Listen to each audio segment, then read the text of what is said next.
Europe 1, 6h32. La pénurie de places en crèche pour les enfants de moins de 3 ans, ça concerne une famille sur deux, selon les chiffres révélés hier par la Caisse nationale d'allocation familiale. François Hollande avait promis 100 000 places supplémentaires. La promesse a-t-elle été tenue? Mélanie Nunes.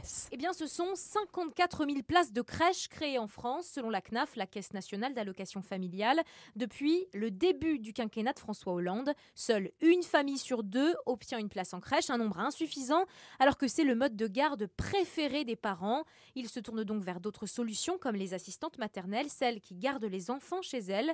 Un choix par défaut pour beaucoup de parents, comme pour Caroline, maman parisienne qui n'a toujours pas trouvé de crèche pour son fils. 1 an de lutte, de commissions, de refus, pas de possibilité. Aujourd'hui, mon fils a 1 an et j'ai trouvé une assistante maternelle qui est agréée par la mairie et qui s'occupe de lui. Ce qui est malheureux dans l'histoire, c'est que, en fin de compte, on ne choisit pas quelqu'un parce qu'on l'apprécie, on choisit quelqu'un parce qu'on n'a pas le choix. Moi, je suis tombée sur une perle, mais c'est pas le cas de tout le monde. Alors les points de crispation en France, ce sont le Bas-Rhin, Lyon, Marseille et surtout Paris.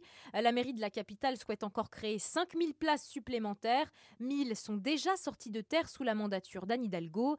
Des places très enviées et rares qui s'expliquent par le coût de construction. Une place en crèche, ça revient à 30 000 € pour les collectivités, sans compter 3 ans de travaux. Résultat, une famille sur 5 se dit même prête à mentir sur ses revenus pour obtenir une place en crèche. Mélanie Nunes.